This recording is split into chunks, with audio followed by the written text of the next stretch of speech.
France सरकार के साथ हमारा बहुत पुराना रिश्ता है। ये रिश्ता आज के नहीं, जैक्वेस चिराक के जमाने से ये रिश्ता हमारे साथ चलते आ रहे हैं।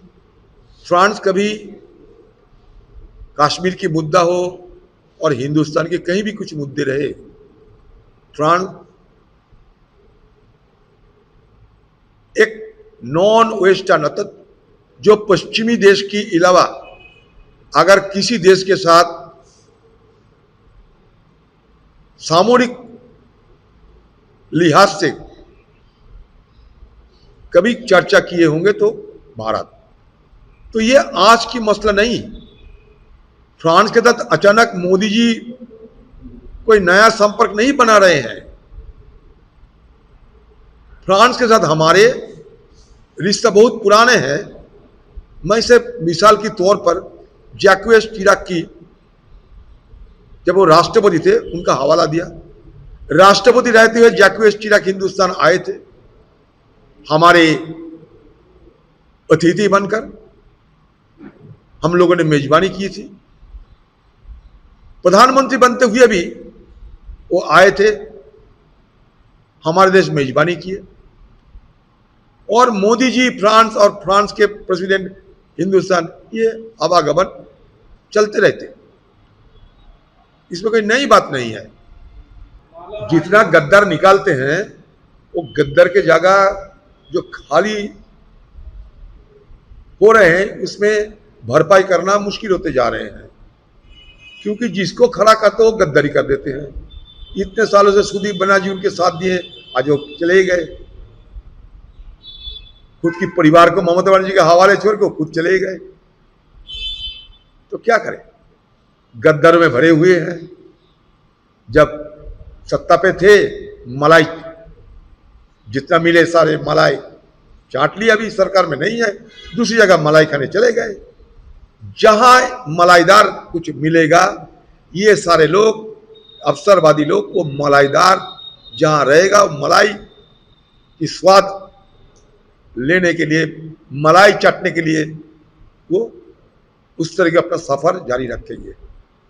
नुकसान नहीं होगा, अन नहीं। हाँ, ये सूदी बंदोबस्त डरे हुए व्यक्ति है, बड़े वो डरपोक आदमी है। एक बार जेल में हिरासत में लिए थे ना, जेल में कुछ सालों के लिए सरे थे। वो जानते हैं कि इधर उधर करेंगे तो फिर जेल के अंदर करवा देंगे, तो चलो भाई बीजेपी के पाले में, बीजेपी के बेड़े में शामिल हो जाओ, अमित शाह को थोड़ा मैनेज कर लो और पंसी मजे में चलते रहे। घर का लक्ष्मी घर में रह गए, मैं पंसी लेकर मोदी जी के हवाले चले गए। हाँ, तो पूछबाक ऐसा तो आसान चीज नहीं है। मैं तो सालों से यही कहते आ रहे हैं, दोनों देशों के बीच कोई करार रहना चाहिए, कोई समझौता रहना चाहिए कि भाई ऐसा ऐसा करना है हमें, आप मदद करो। बांग्लादेशी हम किसी को कह दे, इसका मतलब ये नहीं कि बांग्लादेश के, तो क्या करें। ये चुनावी एक मुद्दा बन गए, सियासत की मुद्दा बन गए, असलियत में जो थे वही रह गए। नया कुछ क्या हुआ बताइए, नया हुआ क्या? कुछ नहीं हुआ। बांग्लादेश की सरकार से समझौता करने के बाद ये सारे हो सकता, कितने सारे हजारों में है कि लाखों में तादाद में है कि करोड़ों में तादाद के बांग्लादेशी यहाँ है या नहीं, ये आज की सरकार को ये जानकारी देना चाहिए। हमें तो उतना ज़्यादा जानकारी नहीं है, लेकिन केंद्र सरकार की जरूर ये आंकड़े उनके पास रहेंगे, वो हमें साझा करें तब पता चलेगी। चलो,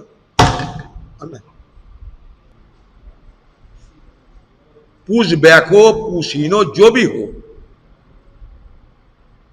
उसमें आम इंसान शामिल है, चाहे वो बांग्लादेशी हो चाहे हिंदुस्तानी हो, चाहे हिंदुस्तान में वो शामिल हो चाहे बांग्लादेश में चले जाए, जहां भी जाए, लेकिन खुले आसमान की तले बारिश गर्मी सहते हुए अगर किसी को हम खाली जमीन पे उतार दे तो ये एक अमानविक होगी। हिंदुस्तान की सरकार को अगर जरूरत पड़े यूनाइटेड नेशंस में जाके ये मुद्दा उठाना चाहिए कि घुसपैठिया हमारे देश में है, बांग्लादेश उनको वापस नहीं लेना चाहते हैं और खाली जमीन पे नो मैंस लैंड में और गुजार रहे हैं दिन रात, ना खाना ना पानी। ये क्या हो रहे हैं? ये क्या हो रहे हैं? क्या हम देश चलाने के चलते अमानविक हो जाएंगे क्या? अरे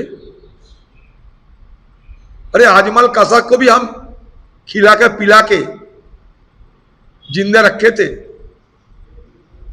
और अब ये पुशबैक करते समय बांग्लादेश की सरकार के साथ चर्चा करते हुए, समझौता करते हुए, जानकारी देते हुए क्यों नहीं करते? दोनों देशों के बीच क्यों नहीं समझौता हो रहे हैं? आप कोशिश की है? हम नहीं चाहते कि बांग्लादेशी घुसपैठिया हिंदुस्तान में रहे, लेकिन घुसपैठिया की नाम को हवाला देते हुए या तो आप यहां होल्डिंग सेंटर पर रखिए, नहीं तो बांग्लादेश में भेजिए। खाली मैदान में कैसे दोनों देशों के बीच समझौता ना होने के चलते आम लोगों की परेशानियां होते हैं। तो इसलिए बांग्लादेश की सरकार वो अमानविक रवैया अपनाते हैं। हमारे देश की सरकार को भी मैं ये मांग करूंगा कि ये देश की तरफ से कोई अमानविक कार्रवाई ना हो। देश दुनिया की ताजा खबरें और वीडियोस के लिए अभी डाउनलोड करें पत्रिका ऐप।